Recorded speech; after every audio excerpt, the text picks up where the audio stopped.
যে উনি অত্যন্ত মেধাবী একজন রাজনৈতিক ব্যক্তিত্ব ছিলেন ও সুশিক্ষিত ছিলেন। ঢাকা বিশ্ববিদ্যালয়ের সর্বোচ্চ ডিগ্রি উনি তখন পেয়েছিলেন।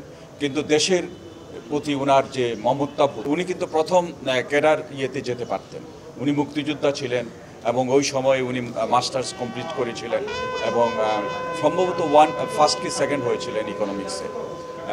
ওই সময়ে কিন্তু ওইটাতে না গিয়ে উনি দেশের প্রতি দায়িত্ব পালন করার জন্য উনি রাজনীতির পথ বেছে নিয়েছিলেন। স্বাধীনতা সংগ্রামের বীর সেনানী, বীর মুক্তিযোদ্ধা, শহীদ রাষ্ট্রপতি জিয়াউর রহমানের অত্যন্ত পছন্দের ব্যক্তি, সাবেক প্রধানমন্ত্রী বেগম খালেদা জিয়ার রাজনৈতিক সচিব, বাংলাদেশ জাতীয়তাবাদী দল বিএনপির সাবেক যুগ্ম সম্পাদক জনাব আবুল হারিস চৌধুরী সাহেবের দেহাবশেষ এখানে সিলেটে আনা হয়েছে। সিলেটে প্রথমে শাহিদ গায়ে আমরা দোয়া করাবো, তারপরে ইনশাআল্লাহ আমরা ওনার জন্মভূমি কানাইঘাটে নিয়ে যাব। কানাইঘাটের একটি মেমোরিয়াল, এতিমখানা মেমোরিয়াল উনি করেছেন ওনার পিতার নামে, সেইখানেই ওনার পছন্দ অনুযায়ী সেখানেই ওনাকে সমাধিস্থ করা হবে।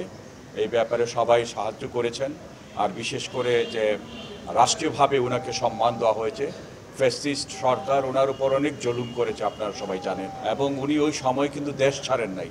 দেশের ভালোবাসা থেকে উনি বঞ্চিত হতে চান না। অনেক অত্যাচার নির্যাতনের পরেও এই ঢাকাতে, এই সিলেটে উনি আত্মগোপন করেছিলেন এবং এই আত্মগোপন করাতে বারবার আমরা বলেছিলাম উনি দেশ থেকে চলে যাওয়ার জন্য, কিন্তু উনি দেশ থেকে চান নাই, দেশ থেকে যেতে চান নাই। কেননা উনি আমাদের দেশীয় নেত্রী, আমাদের মা, mother of democracy Begum Khaleda জিয়ার প্রতি ছিলেন অত্যন্ত বিশ্বস্ত এবং উনি বলতেন যে আমি কখনো দেশ ছেড়ে যাব না, আমার যা হবার এখানেই হবে।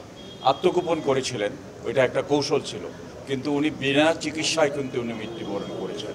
একজন বীর মুক্তিযোদ্ধা, যেই দেশটা উনি স্বাধীন করেছিলেন, দেশবাসী ওনাকে সম্মান দিচ্ছেন এবং এটার জন্য আমরা সবাই কৃতজ্ঞ দেশবাসীর কাছে এবং প্রশাসনের কাছে। বারবার আমরা কৃতজ্ঞ এই সিলেট অঞ্চলের মানুষের কাছে। যে উনি অত্যন্ত মেধাবী একজন রাজনৈতিক ব্যক্তিত্ব ছিলেন, উনি সুশিক্ষিত ছিলেন। ঢাকা বিশ্ববিদ্যালয়ের সর্বোচ্চ ডিগ্রি উনি তখন পেয়েছিলেন। কিন্তু দেশের প্রতি উনার যে মমত্ববোধ, উনি কিন্তু প্রথম ক্যাডার ইয়েতে যেতে পারতেন। উনি মুক্তিযোদ্ধা ছিলেন এবং ওই সময় উনি মাস্টার্স কমপ্লিট করেছিলেন এবং সম্ভবত ফার্স্ট কি সেকেন্ড হয়েছিলেন ইকোনমিক্সে।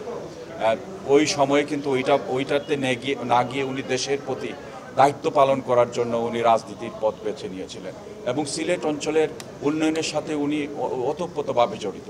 বিশেষ করে কানাইঘাট জনতা, ওই অঞ্চল তো অনেক পশ্চাৎপদ ছিল এবং ওনার হাতের ছোঁয়াই ওইখানকার এই যে আধুনিকতার স্পর্শ পেয়েছে। এবং আমি আশা করি যে আমাদের যারা এখানে আগামীতে আসবেন, আমাদের যে সমস্ত জনপ্রতিনিধিরা আসবেন, ওনার লেগেসিগুলো ওনার কন্টিনিউ করবেন। এটা আমাদের দল এবং আমাদের যদি ইনশাল্লাহ আমাদের সরকার গঠিত হয়, আমাদের সরকারও এইভাবে সাহায্য সহযোগিতা করবে। আপনাদের সবাইকে ধন্যবাদ।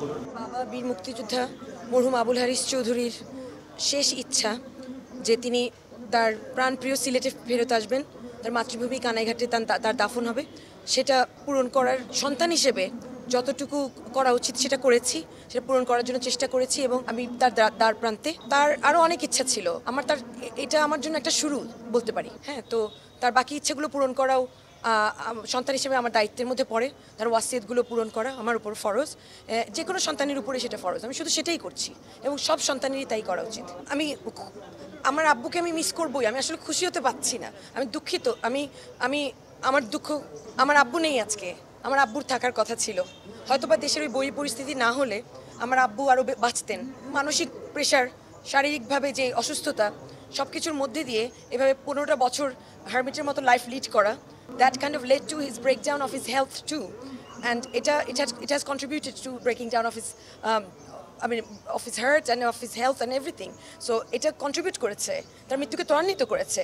আল্লাহর হুকুমেই তার মৃত্যু, কিন্তু এভাবে না হলেও হতে পারতো। সেজন্য আমি আল্লাহর কাছে কৃতজ্ঞ, শুধু এটুকু বলতে পারি।